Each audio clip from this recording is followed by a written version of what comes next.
let's go ahead and get started. Welcome, and thanks for joining us today for our session, Best Practices for Amazon Resellers. My name is Corey, and I'm on the Seller University team. This session is part of a broader series of webinars hosted by my team, and you can find us in Seller Central, where we offer training across a ton of different topics and different modalities also, in addition to webinars like PDFs and videos. So considering our topic today, we'd like for you to walk away with an understanding of best practices for matching to listings, how to apply for categories or brands, the path for suggesting edits on product detail pages, and then also we're hoping you develop some familiarity around some of our pricing tools like Automate Pricing, which really helps you manage your catalog. Our presenters today are Angela, Dariush, and Andrew, who work directly with sellers like you on a daily basis. They'll be spending the next probably 20 to 30 minutes presenting. So with that, Dariush, I'll go ahead and turn it over to you to get us started. All right, so we'll get started with the process of matching your products to existing listings. So there are two important aspects of every Amazon product listing: the product detail page and the offer. A product detail page is the page customers see when they're shopping for your product and where they can add products to their cart. The offer is the specific price and delivery options you've provided for the product. When you list products already sold in the Amazon store, you'll be matching your ASIN to an existing product detail page. Matching helps you add your offer information to the product detail page that already exists for that listing. Matching your product correctly helps customers find your offer, so take the time to ensure you've matched your listings correctly to the exact product. This means the color, quantity, size, and all other variations should match exactly to the listing you attach to. Let's look at one way to match your product to an existing listing. Start by selecting Add a Product in the Inventory section of the Seller Central main menu. Next, search for the product you'd like to sell using the search bar. You can search for products by title, keyword, or product ID.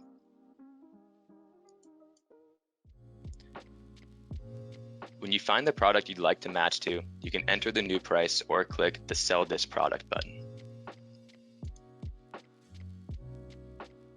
Next, enter the price you'd like into the standard price field. We'll talk more about strategies for keeping your prices competitive a bit later. When you're finished, go ahead and click Save and Finish. To match your existing products to the lowest price in the Amazon store or the featured offer, update your price directly on your Manage Inventory page. So there are also some common errors that sellers may encounter when matching to existing listings as well. You may find that products use the same product ID. When this happens, you'll need to contact Amazon to help us determine which ID your product should be matched to. Errors can also be caused when your product's data, like manufacturer, condition type, or part number, matches to more than one product. When this happens, you'll need to enter more specific product info. Sometimes Amazon will find a product match listed with a different associated stock keeping unit, also known as SKU. This can happen if you reuse a previously associated SKU. To fix this issue, delete the SKU and resubmit your product data.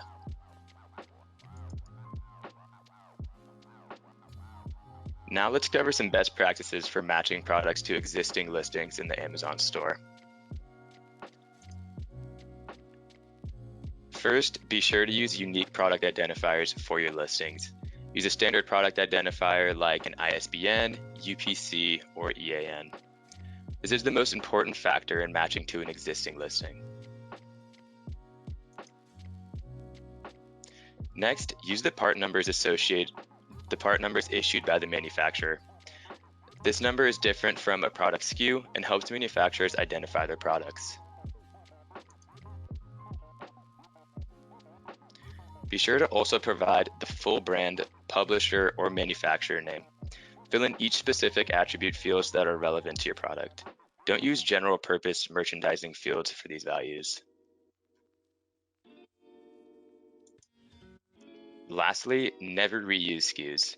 If you need to change the SKU for a product, don't recycle old SKUs. Issue a new SKU for the product and reassign the product to the new SKU. All right, now I'll pass it off to Angela to go over requesting approval. Thank you, Dari. From here, we will start covering certain product categories and brands that require approval before you can list. When you're searching for a product to add, click Add a Product in the Inventory section of Seller Central main menu. Then on the next page, click Show Limitations link next to your item to find any necessary approvals. Clicking the Sell to Amazon button, or rather Apply to Sell button on this page, will begin the application process for approval in that category or brand.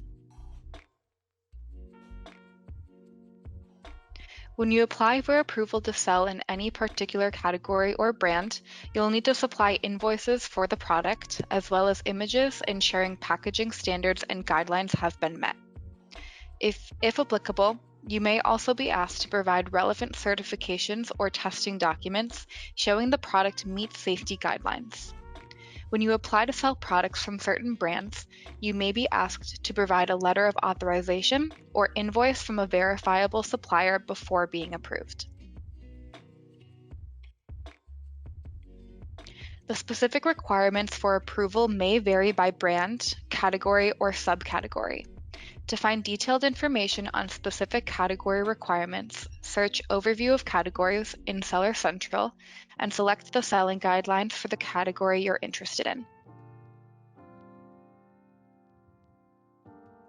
Some common categories don't require approval before you can list products.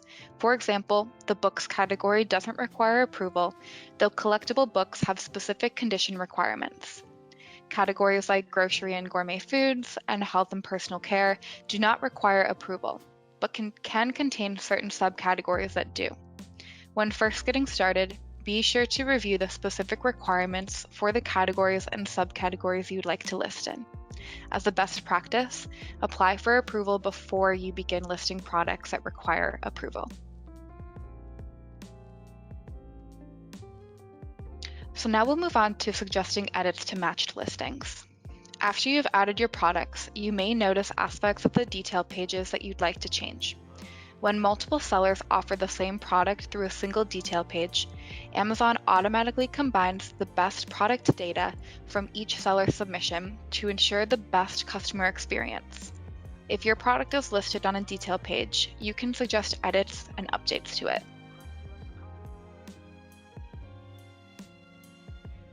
To suggest an edit, select Manage Inventory from the Inventory section of the Seller Central main menu.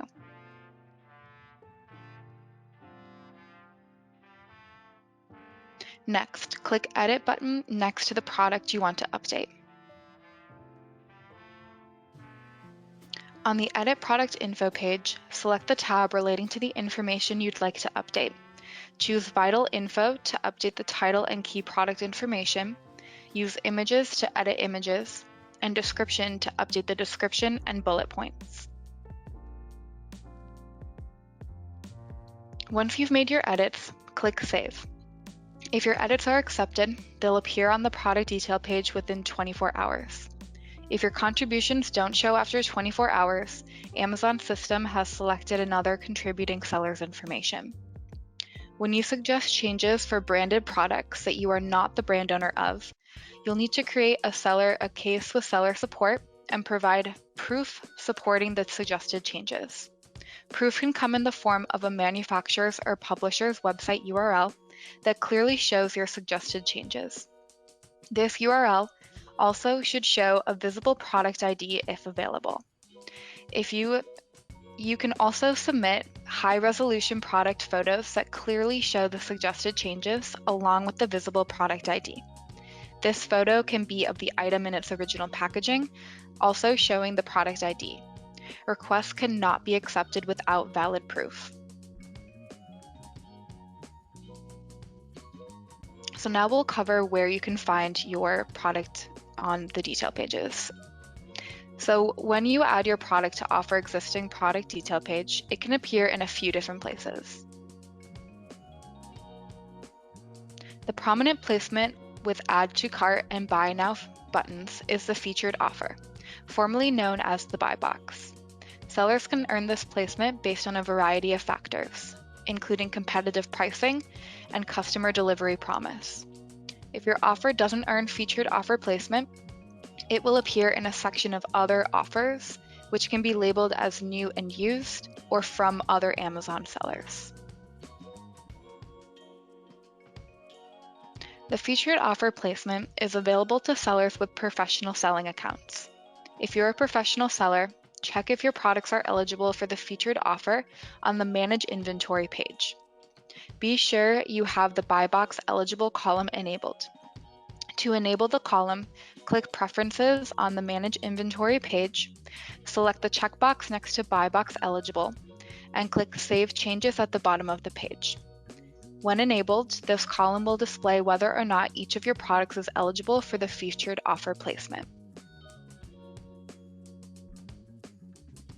So as we mentioned before, one of the key factors in earning featured offer placement is competitive pricing. Keeping your prices updated manually can be time-consuming, so we recommend using Automate Pricing to save time and stay competitive. You can use Automate Pricing to automatically adjust your prices on SKUs in your catalog. Automate Pricing lets you create custom rules and select which specific SKUs each rule will apply to. You set a minimum and maximum price for each rule. Automate Pricing will never adjust your price below the minimum or above the maximum you set, helping you stay competitive within a profit margin you are comfortable with. Pricing rules establish when an automated price change should occur. For example, you can create a rule that keeps a product's price 10 cents below the featured offer price, but never below a certain amount. You can also create a rule that keeps your price $1 above the lowest available market price, with the maximum you are comfortable with. Keeping your prices updated and competitive automatically can help you scale and streamline your business. Now I'll turn it over to Andrew, who will go over an overview of shipping options. Thanks, Angela. With your inventory added and up to date with Automate Pricing, let's talk about options for order fulfillment and how you can stay efficient. You have two main options for fulfilling orders as an Amazon seller. You can use Fulfillment by Amazon, or FBA, to let us fulfill your orders, or you can fulfill orders yourself, known as FBM, MFN, or self-shipping. With FBM shipping, you handle coordination of delivery and tracking information with both your carrier and customer. When you handle shipping yourself, you'll create shipping templates to offer specific options and transit times to particular regions or address types. When you provide delivery to different regions, you'll need to calculate and track delivery capabilities for the carrier you use to ensure you're offering an accurate delivery promise. Sellers sometimes set longer than expected transit times for standard shipping deliveries, which can lead to unnecessarily long delivery promises that aren't as attractive to customers. We recommend that all FBM sellers aim to meet or exceed the shipping times that Amazon sets to provide the best customer service possible. Shipping Setting Automation, or SSA, can help you significantly simplify the delivery region and transit time calculation process. Just tell Amazon where you ship from and what shipping service you use, and we'll calculate the accurate transit time using the most up-to-date data available. Using SSA can help you avoid calculating shipping information and tracking shipping delivery performance yourself. SSA can also help you provide more accurate delivery promises. Let's quickly cover performance metrics, which you'll want to pay attention to when handling fulfillment yourself. You can find your metrics by selecting Account Health in the Performance section of the Seller Central main menu.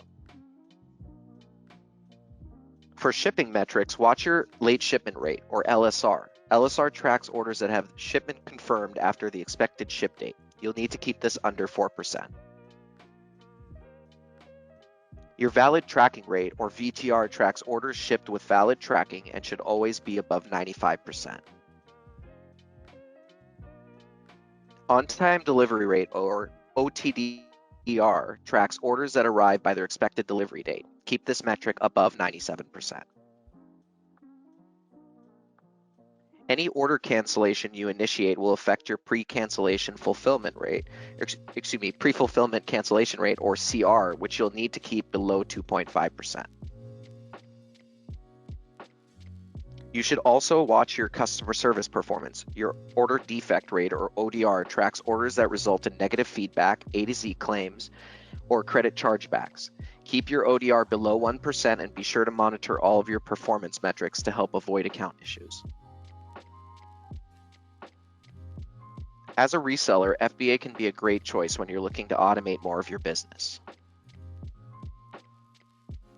With FBA, you send your inventory to Amazon fulfillment centers. When you receive an order, we pick, pack, and ship the order for you. Amazon also handles returns, refunds, customer service, and provides tracking information for FBA orders, further streamlining your workflow. Eligible products enrolled in FBA can receive a Prime badge, offer free 2-day shipping, and be eligible for featured offer placement. FBA also gives you access to a range of tools and optional services you can take advantage of to further automate your business. Enrolling in FBA can give you access to multi-channel fulfillment, or MCF. MCF allows Amazon to fulfill orders for products you sell through other e-commerce channels.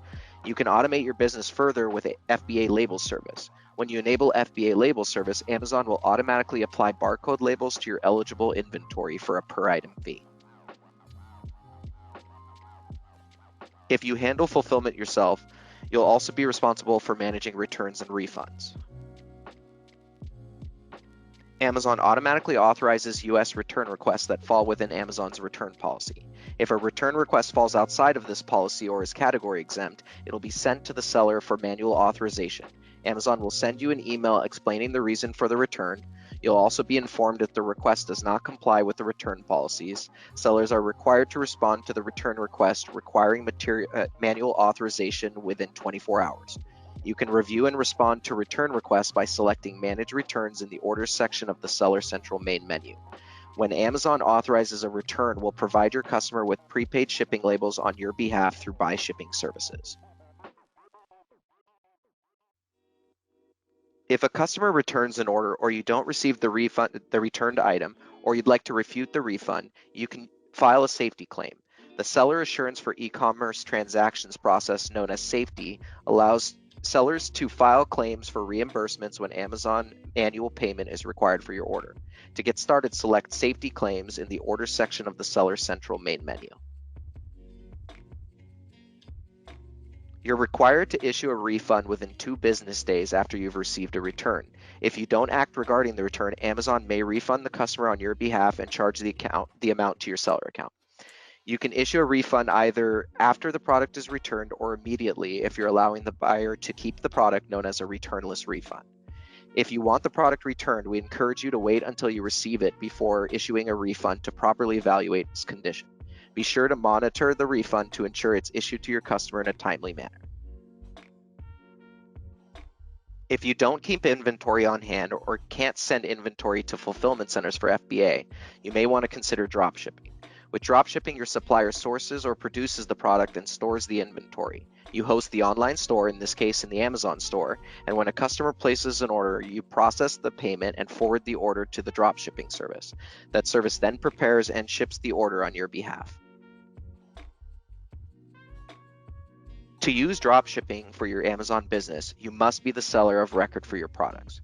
You should identify yourself as the seller of your product on all packing slips, invoices, and external packaging. You should have an agreement with your supplier stating that they'll identify you and only you as the seller on all packaging materials included in connection with the products. Finding packaging, invoices, or receipts that show a seller that's neither you nor Amazon can create a confusing experience for customers.